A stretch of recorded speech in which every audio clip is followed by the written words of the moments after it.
ada suara langkah kaki, Pak. Waktu dicek di kamar mandi, itu kerannya mati, Pak. Terus, halo, dijawab sama si Wisnu, mau nikah siapa? Dia cuma jawab, aku mau nikah. Assalamualaikum warahmatullahi wabarakatuh. Piye kabarmu, Pak? Sehat semuanya ya? Nah, buat kalian saat ini yang sedang menjalani PPKM, baik yang kerja di rumah ataupun yang di dalam rumah, saya doakan rezeki kalian semua lancar. Dan buat kalian yang saat ini sedang sakit, yang sedang kurang enak badan, sabar ya Pak. Semoga cepat sembuh, semoga cepat bisa kembali beraktivitas. Oke, di video kali ini aku akan membagikan cerita horor, di mana kisah ini adalah kisah nyata yang terjadi di kota Yogyakarta.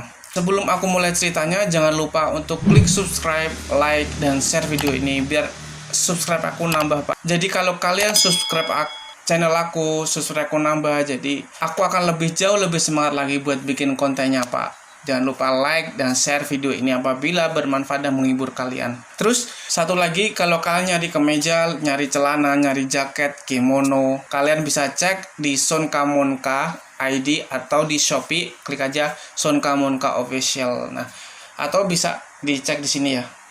Nah, di situ banyak celana atau kemeja yang kekinian banget, bagus banget, bahannya adem seperti kemeja yang aku pakai ini. Langsung aja klik link yang ada di deskripsi. Oke, nggak usah lama-lama, langsung kita mulai ceritanya. Cerita ini aku dapat dari salah satu tweet di Kaskus, di mana kisah ini itu kisah nyata yang dialami oleh mahasiswa dari Yogyakarta yang namanya aku samarin ya Pak. Namanya adalah Wisnu. Dia adalah seorang mahasiswa desain grafis yang kuliah di salah satu universitas besar di kota Yogyakarta. Dan latar belakang kisah ini itu settingnya itu di sebuah kosan, di mana kosan Wisnu ini letaknya pas persis di belakang kampus di dekat masjid di daerah Yogyakarta tersebut.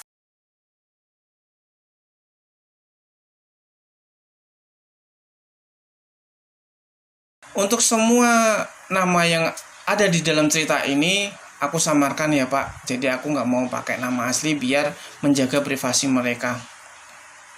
Kejadian ini tuh terjadi pada tahun 2013 pada saat si Wisnu ini masih kuliah di Yogyakarta. Wisnu ini udah semester akhir yang aktif-aktifnya banget karena ngejar skripsi. Dan kebetulan waktu di Yogyakarta dia mendapatkan atau menempati satu kosan, di mana kosan itu juga nggak jauh-jauh dari tempatnya kuliah, pas banget di belakang kampusnya. Dan letak kosnya ini itu, jadi letaknya itu kosan. Nah, di belakangnya itu ada kebun Pak, ada sawah, di sampingnya itu ada kebun pisang, dan di sampingnya lagi, di samping kosan itu ada sungai kecil. Lalu di sampingnya sawah atau di sampingnya gang di kosnya Wisnu ini itu ada rumah kecil yang dihuni satu keluarga yang udah parubaya dan ada 2 anak kecil. Dan setiap Wisnu ini berangkat kuliah atau berangkat keluar nyari makan, dia itu harus melewati jembatan kecil. Jadi jembatan untuk melewati sungai tersebut Pak. Dan hanya ada satu lampu penerangan di jembatan tersebut. Kalau aku ngelihat settingannya sih di daerah kosan situ udah kayaknya kesannya emang udah agak serem ya Pak, udah agak horor ya. Apalagi malam hari itu cuma ada satu lampu penerangan aja. Dan kosan ini kebetulan warna oranye. Aku sebut aja kosnya oranye ya Pak. Dan Wisnu ini punya 2 HP ya Pak. Ini nanti akan nyambung di ceritanya ya. Jadi ingat, Wisnu itu punya 2 HP, di mana HP A dan HP B. Kosnya itu 2 tingkat. Yang tingkat paling bawah itu ada 5 kamar. 4 kamar kos dan 1 kamar mandi plus dapur. Dan yang lantai 2 itu ada 3 kamar. Ironisnya, satu kosan itu nggak terisi semua Pak. Jadi yang kos paling bawah itu hanya diisi oleh Wisnu. Jadi yang 4 kamar cuma diisi sama 1 orang ya. Jadi yang Wisnu tersebut. Dan yang lantai 2 itu diisi temannya, yaitu seniornya Wisnu.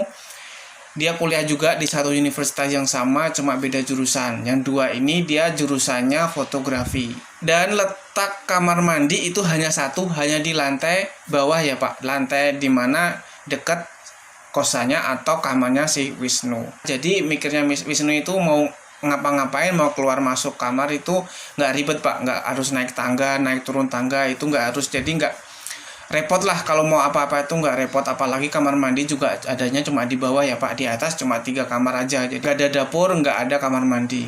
Nah, sebut aja 2 temannya Wisnu ini, senior ini adalah Adi dan si Gani. Si Wisnu ini udah 3 bulan dia ngekos di kosan Oren ini. Dan selama 3 bulan pun dia nggak ngerasain apa-apa Pak. Dia nggak ngerasain hal-hal yang gaib ataupun semacam penampakan. Dan beberapa hari setelah 3 bulan dia ngekos di situ, pernah ada 1 malam kejadian pada saat si Wisnu itu di kamar, si temennya ini, si Adi sama si Gani ini kebetulan dia tuh turun masuk ke kamarnya si Wisnu Pak, buat acara ya ngobrol sama ngekopi film. Di situ ngobrol ngalor ngidul. Nah, waktu di tengah-tengah obrolan itu Pak, itu ada suara gemercik kayak air keran yang nyala, di mana tampungan air kerannya itu atau tampungan wadahnya si bak mandi itu kayak udah penuh Pak. Jadi tahulah kalau posisi bak atau kamar mandi itu udah penuh kan mesti ada kelihatan kayak ada suara penuh atau amber lah bahasa Jawanya itu. Nah, mikirnya si Adi, ini kok malam-malam kok ada yang nyalain keran kamar mandi. Dan Adi, si Wisnu, si Gani, mereka bertiga itu mendengar suara tersebut itu dari lantai 2 Pak. Jadi di daerah lantai kamarnya si Adi dan si Gani. Padahal di lantai 2 tadi udah aku sebut, di lantai 2 itu nggak ada kamar mandi. Cuman mereka bertiga tetap aja positif tinggi, mungkin kamar mandi sebelah lah yang airnya itu yang mungkin lagi penuh, dan mungkin wastafelnya atau apalah mungkin dari lantai bawah. Karena terlalu lama itu airnya nggak berhenti-berhenti, akhirnya si Adi itu ngecek di daerah lantai bawah. Karena lama air itu nggak berhenti, si Adi ini tanya sama si Wisnu, "Loh Di, awakmu nyalain keran toh, nggak mau matiin no?" Terus si Wisnu pun menjawab, "Enggak Mas, enggak itu Mas, aku nggak nyalain." Nah, terus itu kok airnya kok dari tadi kok nyala terus dan kayaknya udah penuh. Dan waktu si Adi menanyakan itu kepada Wisnu, gang beberapa waktu kemudian ada suara langkah kaki Pak. Jadi mereka bertiga itu mendengar di lantai 2 itu ada suara langkah kaki jalan, dan langkahnya itu kayak habis dari kamar mandi kakinya basah gitu loh Pak. Jadi kedenger ya, mesti ada kayak kecepuk atau enggak ada suara di mana airnya itu kayak kena air lah. Jadi enggak kayak kita jalan biasa, enggak kaki kita kondisi kering kan beda ya kan. Apalagi di situ posisi juga lantai ya kan. Nah, mereka bertiga kan juga penasaran, kok di lantai 2 kok ada suara langkah kaki, dan itu langkah kakinya nggak cuma 1 kali 2 kali Pak, jadi sering, kadang jalan, kadang lari, kadang jalan, jadi kayak gedebak nggak jelas gitu loh Pak. Lalu si Adi sama si Wisnu Gani itu ngobrol, gimana kalau kita cek. Nah, mereka bertiga akhirnya ngecek di lantai bawah lebih dahulu. Mereka ngecek di kamar mandi. Ya, si Adi sama si Wisnu ini emang orangnya emang penakut ya Pak, jadi nggak berani lah intinya. Tapi karena mereka bertiga jadi nyoba beraniin sama si Gani. Waktu dicek di kamar mandi itu kerannya mati Pak. Jadi emang nggak ada air yang nyala ataupun kondisi bak atau ember yang penuh. Padahal waktu itu pun juga nggak hujan, nggak turun hujan ataupun ada genangan air atau semacam lah di atap. Setelah dia ngecek kamar mandi, dia ngecek wastafel pun juga nggak ada air yang tumpah ataupun keran yang nyala. Lalu mereka bertiga itu beraniin buat ngecek di lantai 2, Pak. Jadi si Wisnu, Adi dan Gani itu yang paling depan itu si Adi, Pak. Adi nyoba beraniin buat jalan ke atas, diikuti sama Wisnu, diikuti sama Gani.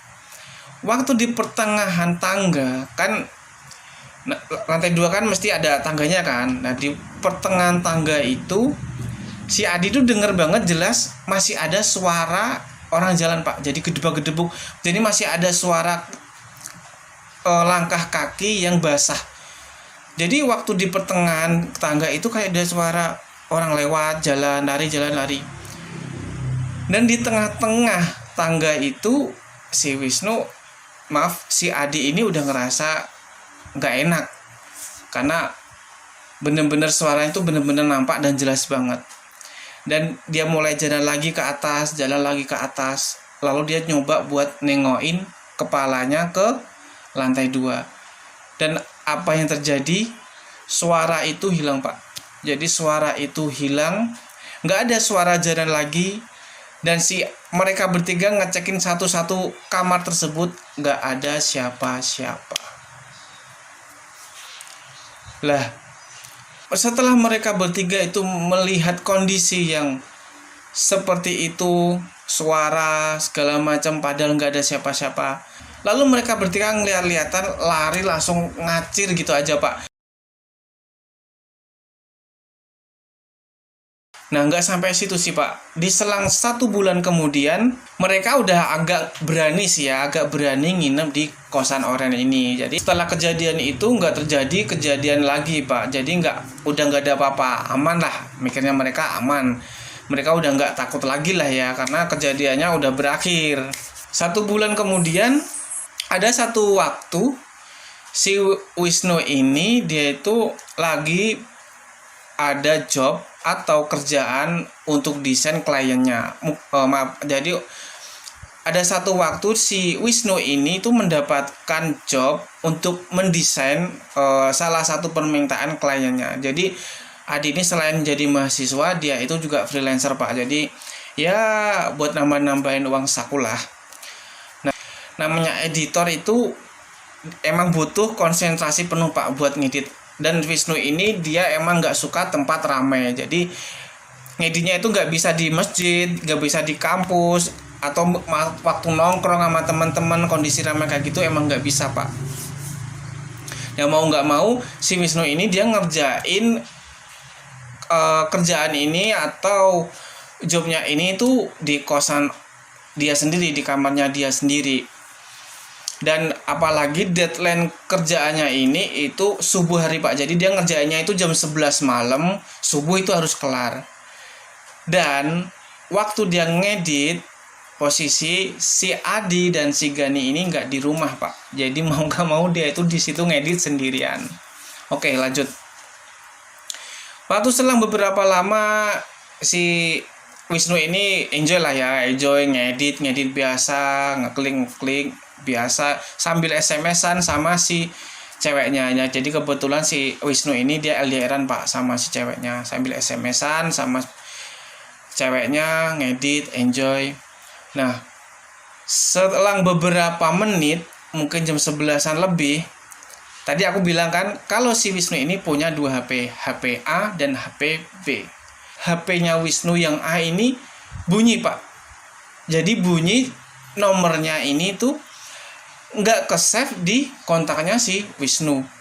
Jadi emang nomornya kayak nomor biasa. Jadi kalau kita nge-save kan ada namanya, jadi itu nggak ada namanya sama sekali. Nah dalam pikiran si Wisnu mungkin ini kliennya dia atau enggak orang lain yang mau telepon atau mau pesan desain juga sama dia. Akhirnya diangkatlah tuh sama si Wisnu. Halo, assalamualaikum. Nggak ada jawaban, Pak. Terus dia sapa lagi. Halo, assalamualaikum.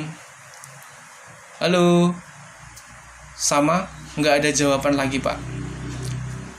Terus disapa lagi sama si Wisnu. Halo, iki sopo yo? Ini siapa ya, katanya si Wisnu. Dan selang beberapa detik ada suara cewek, dia bilang, aku mau nikah. Terus, halo, dijawab sama si Wisnu, mau nikah siapa? Dia cuma jawab, aku mau nikah.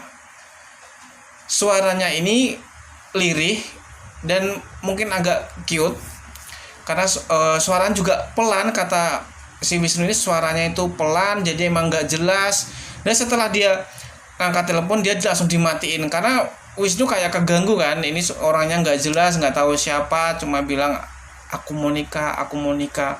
Lalu beberapa waktu kemudian telepon lagi Pak, tapi telepon di reject terus sama si Wisnu, di reject, telepon di reject, telepon di reject. Itu beberapa, mungkin ada 4 kalau enggak 5 kalian kali ya. Terus dia itu heran, ini siapa, mungkin temennya kali yang jahil. Terus dia coba SMS sama si ceweknya ini, ditanyain siapa tahu ceweknya ini yang jahilin.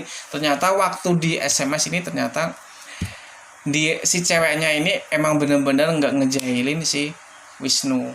Teman-temannya pun juga nggak ada yang ngejahilin, juga nggak ada. Dan itu hanya terjadi sih di satu malam tersebut ya Pak. Itu terjadi di satu malam tersebut. Akhirnya dia udah HP dua-dua dimatiin, tahu ngeganggu karena dia udah kesel, ditelepon bolak-balik, di reject, ditelepon di reject, ditelepon di reject Wisnu. Akhirnya dia kesel, ditelepon bolak-balik, di miss call bolak-balik. Akhirnya akhirnya dua HP tersebut dimatiin. Nah, keesokan harinya desain atau pesannya si kliennya Wisnu kan udah selesai. Nah, seharian HP-nya si Wisnu ini dimatiin Pak. Jadi mau HP A atau mau B ini dimatiin sama si Wisnu. Malamnya, dan kebetulan si Adi sama si Gani ini di kamar Pak. Nah, kebetulan mereka juga lagi nongkrongnya pun itu di kamarnya si Adi. Nongkrong, ngobrol segala macem. Waktu ngobrol asik, ngobrol ngalor ngidul. Di tengah-tengah obrolan tersebut, si Wisnu ini dapat panggilan lagi Pak. Dan panggilannya ini nggak di HP yang A. Tadi kan yang pertama dia nelpon di HP A ya Pak. Dan ini dia nelpon di HP yang B. Dan si Wisnu ini karena dia nggak ngeh nomornya yang A ini nggak dicatat, mikirnya si Wisnu juga ini klien. Akhirnya diangkat lagi sama si Wisnu. Halo, assalamualaikum. Dia tetap jawab, aku mau nikah. Aku mau nikah. Dia bilang kayak itu. Terus dimatiin lagi, di miss call lagi. Akhirnya di reject sama si Wisnu. Setelah sering di reject sama si Wisnu, si Adi penasaran. Loh, sopo iku? No. Terus gak ngerti Mas. Boh cah iseng paling fansmu paling, si Adi sambil bercanda kayak gitu. Halah, apa sih Mas? Enggak punya fans. Si Wisnu bilang kayak gitu. Nah, waktu di tengah obrolan bercanda kayak gitu ya Pak, kalian tahu apa yang terjadi? Tiba-tiba HP-nya Wisnu ini yang B nyala, sama nomornya sama, dan bersamaan juga HP-nya si Adi nyala dan HP-nya si Gani nyala. Dan waktu dilihat itu nomornya sama Pak. Jadi kalian bisa jelasin nggak? Ini nomornya sama, telepon pada waktu yang sama. Kalau kalian bisa jelasin ini, kalian bisa komen di kolom komentar ya Pak. Dan waktu telepon ini berdering, tiga-tiganya berdering, mereka lihat-lihatan lagi Pak. Loh, kok sama-sama berdering, nomornya sama. Dan yang paling berani ngangkat telepon itu si Gani. Gani akhirnya ngangkat. Halo, assalamualaikum. Itu nggak ada jawaban Pak. Halo. Dan kalian tahu itu jawabannya seperti apa? Masih sama Pak. Dia bilang, aku mau nikah. Waktu si Gani dia dengar kalau kata-kata itu cuma aku mau nikah, dia diam nih sambil bilang ke Adi sama si Wisnu, mau nikah sopo. Akhirnya dimatiin lagi tuh sama si Wisnu. Nah, setelah dimatiin, tiga-tiganya jadi HP mereka itu dimatiin bebarengan sampai besok. Dan sampai mungkin 2 malam sih Pak. 2 malam itu teror itu sering berlangsung pada HP-nya Adi sama si HP-nya si Gani. Jadi HP-nya Wisnu udah enggak Pak. Cuma selang 2 malam aja setelah itu nggak ada gangguan lagi. Nah, itu tadi cerita yang bisa aku bagikan dari salah satu treat atau cerita horor. Semoga bisa menghibur kalian dan jangan lupa untuk klik subscribe, like, dan komen ya Pak. Kalau semakin kalian subscribe, saya tegaskan aku bakal semakin semangat Pak. Kalian berarti menghargai karya aku. Oke, terima kasih banyak yang udah ngeklik video ini.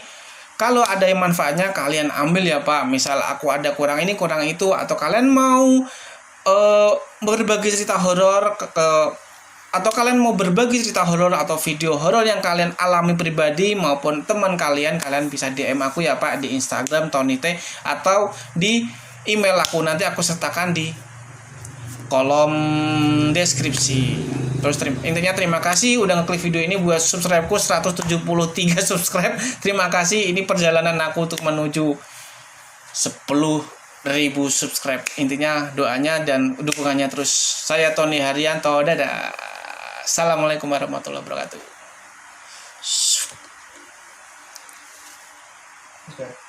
Wis.